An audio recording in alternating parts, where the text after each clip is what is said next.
عزیز ناظرین، السلام علیکم ورحمۃ اللہ وبرکاتہ۔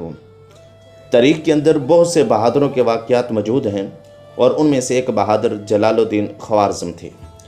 جلال الدین خوارزم کے بارے میں چنگیز خان نے کہا تھا، اگر مجھے ایک سپاہی جلال الدین خوارزم جیسا مل جاتا تو میں پوری دنیا پر حکومت کرتا۔ وہ جلال الدین خوارزم جنہوں نے اپنی معمولی قوت کے ساتھ منگولوں کا سال ہا سال مقابلہ کیا اور انہیں حجاز مقدس کی طرف بڑھنے نہیں دیا۔ چنگیز خان نے زندگی کے اندر جس ایک سپہ سالار سے شکست کھائی تھی وہ کوئی اور نہیں، وہ جلال الدین خوارزم شاہ ہی تھے۔ دنیا کے دو عظیم ترین جنگجو حکمران چنگیز خان اور جلال الدین خوارزم کے درمیان جو تاریخی معرکہ لڑا گیا وہ اٹک میں نیلاب کے مقام پر لڑا گیا، جہاں 4 دن کے خونی معرکے کے بعد جلال الدین خوارزم شاہ نے اپنا گھوڑا دریائے سندھ کی موجوں کے سپرد کر دیا تھا۔ اسی پر اقبال نے کہا تھا، دشت و دشت دریا بھی نہ چھوڑے ہم نے، بحر ظلمات میں دوڑا دیے گھوڑے ہم نے۔ کہتے ہیں اگر منگولوں کا سیل بے کراں جو اپنی طغیانی کے پہلے ہی سال چین سے لے کر بحر خزر تک کے علاقوں کو اپنے لپیٹ میں لے چکا تھا، اگر جلال الدین خوارزم شاہ کی صورت میں ظاہر ہونے والی آہنی دیوار سے ٹکرا کر نہ رکتا، اگلے 2-4 برسوں میں نہ صرف امریکہ بلکہ یورپ اپنی آخری حدود تک اس طوفان کے زد میں آ کر تہہ و بالا ہو جاتا۔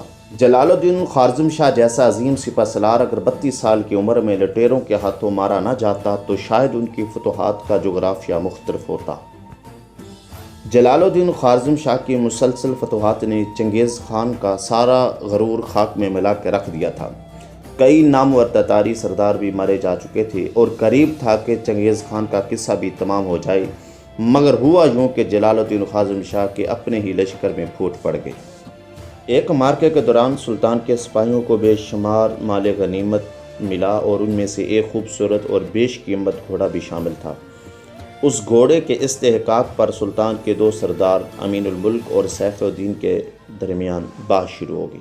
دونوں سرداروں کے حامیوں کے درمیان تلواریں نکل آئیں۔ امین الملک کا بھائی بھی مارا گیا۔ سلطان کے لیے صورتحال پر قابو پانا مشکل ہو گیا۔ امین الملک جلال الدین کا سسر بھی تھا، جس کی وجہ سے سیف الدین کو سلطان کی نیت پر شک ہوا۔ اس نے سلطانی لشکر سے علیحدگی کا فیصلہ کر لیا۔ رات کی تاریکی میں وہ وہاں سے روانہ ہو گیا اور اس کے ہمراہ اس کا لشکر اور کئی امراء بھی تھے۔ سلطان جب صبح اٹھے تو لشکرگاہ ویران پڑی تھی۔ جب چنگیز خان کو سلطانی لشکر میں پھوٹ پڑنے کا علم ہوا تو اس نے اپنے سارے لشکر کو جمع کیا اور خوارزم شاہ کے تعاقب کے لیے نکل پڑا، کیونکہ وہ ہر صورت اپنی شکست کا بدلہ لینا چاہتا تھا۔ سلطان نے بھی اپنے حامیوں کی طرف سفیر بھیجے تاکہ وہ مغولوں کے لشکر کا مقابلہ کر سکے، لیکن جب کوئی نہ آیا تو سلطان نے غزنی سے ہندوستان کی طرف کوچ کیا۔ سلطان نے پشاور سے ہٹ کر دریائے سندھ کا رخ کیا تاکہ دریا پار کر کے مسلمانوں کے بادشاہ شمس الدین التمش کا تعاون حاصل کر سکے۔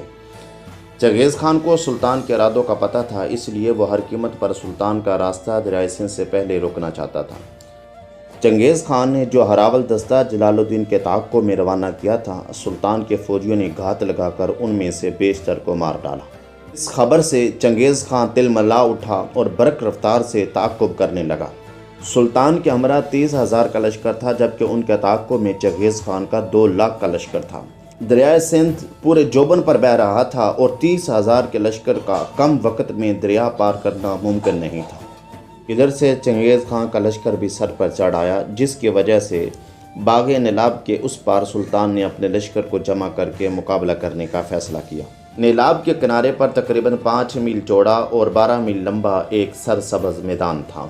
سلطان جب اس مقام پر پہنچے تو انہوں نے محسوس کیا کہ اس سے بڑھ کر کوئی اور میدان نہیں ہوگا جہاں پر منگولوں کے سیلاب کا مقابلہ کرنا ممکن ہے۔ سلطان جانتے تھے کہ فرار کا کوئی راستہ نہیں ہے، پیچھے دریا ہے اور سامنے منگولوں کا لشکر ہے جو تعداد میں کہیں زیادہ ہے۔ سورج طلوع ہوتے ہی طبل جنگ بج اٹھا۔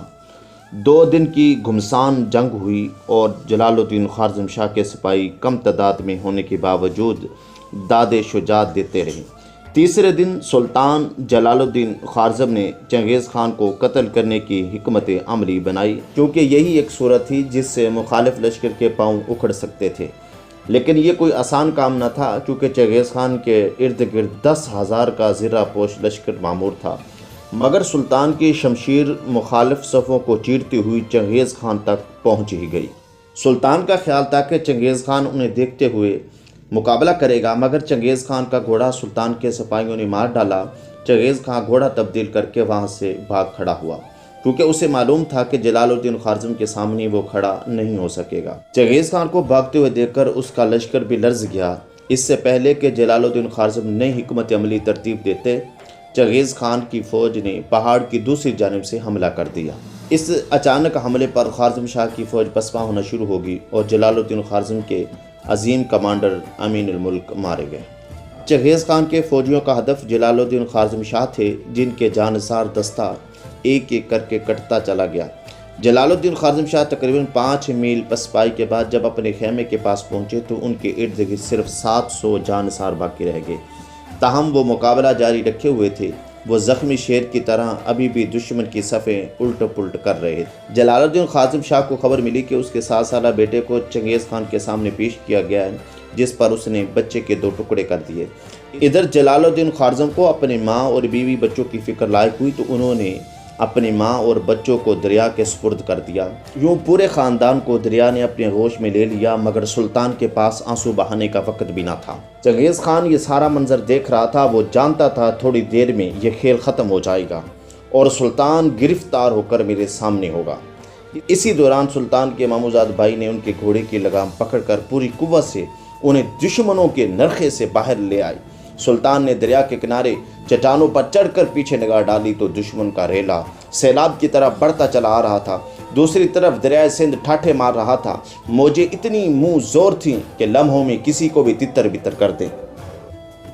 سلطان نے نعرہ تکبیر بلند کیا اور گھوڑا دوڑاتے ہوئے دریا میں چھلانگ لگا دی۔ اس مقام پر دریا کی گہرائی 180 فٹ تھی، جس میں جا بجا خوفناک چٹانیں سر اٹھائی کھڑی تھیں۔ جیسے ہی سلطان کا گھوڑا دریا میں گرا تو ایک گرجدار آواز پیدا ہوئی۔ دریا کا پانی کئی گز اوپر اچھلا۔